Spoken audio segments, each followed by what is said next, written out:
Muy buenas a todos, comunidad de inversores. En este vídeo me gustaría explicar quién soy a nivel individual y cómo he llegado hasta aquí o cómo me he lanzado un poco a las redes sociales.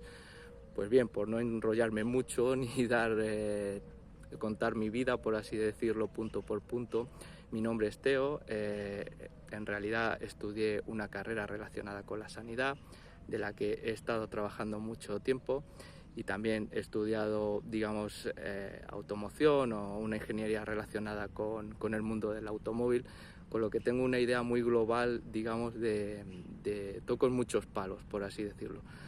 Sí que es cierto que desde que comencé a trabajar, pues de lo que más leía siempre era de inversión, de bolsa, tanto aquí en España como un tiempo que viví en el extranjero, donde también trabajé. De ahí que, bueno, domine algunos idiomas como el inglés y también un poquito de alemán. A nivel particular, comencé a invertir en un momento muy delicado como fue la gran crisis financiera del año 2008.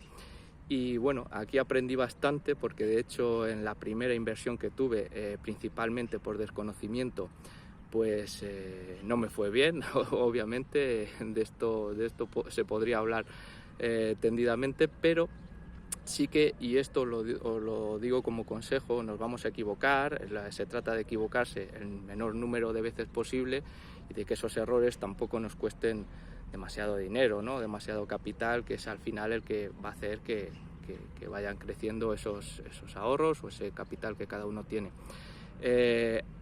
Os voy a hablar un poco de cuál fue mi error. Yo trabajaba en el mundo de la sanidad, como os digo, y un compañero, en este caso era un médico,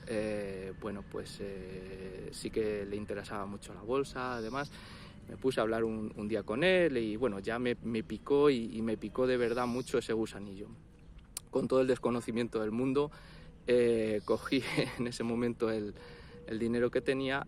Hice una cosa buena, que fue atreverme a invertir, porque hay mucha gente que se pasa la vida leyendo libros, leyendo documentación, formándose, haciendo cursos, que todo eso es magnífico y está muy bien, y es necesario hacerlo. De hecho, hay que formarse, hay que tener formación, pero también hay que atreverse.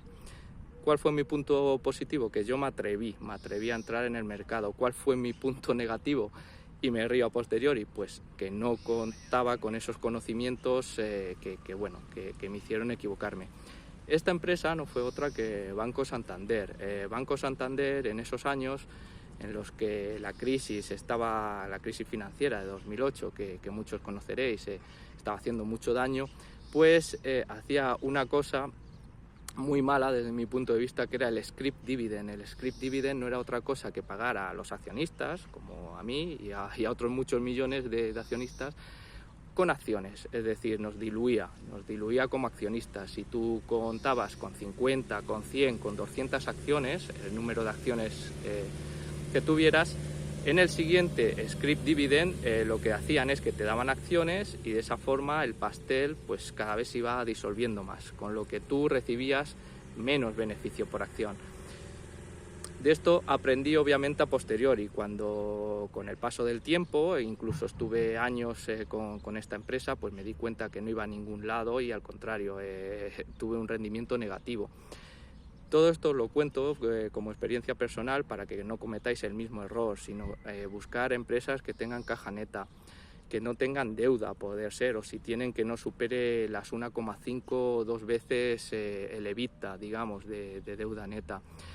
Buscar empresas que tengan un buen ROE, es decir, un buen retorno sobre la equity, sobre la propia acción. De esto podemos hablar luego en otros vídeos. Y sobre todo el capital allocation, que dicen los británicos o en el mundo anglosajón, que no es otra cosa que qué hacen los directivos con ese dinero que va generando esa empresa.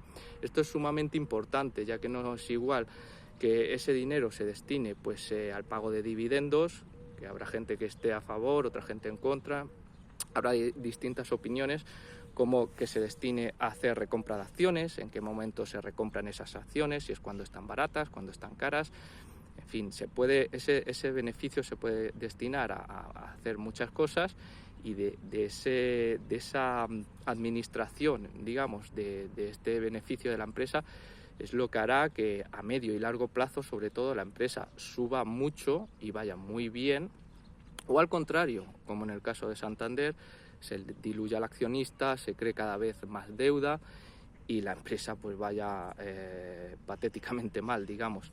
Así que nada, espero que os valga de verdad como lección este error mío. He cometido otros, pero digamos que este fue el principal. De los demás podemos hablar en otros vídeos, obviamente. Y nada, dejadme por favor vuestra opinión de qué opináis tanto sobre Santander como otras empresas que a lo mejor os podéis haber equivocado, ya que de estos errores es de lo que nos vamos haciendo cada vez mejores inversores. Muchas gracias a todos y nos vemos en el próximo vídeo.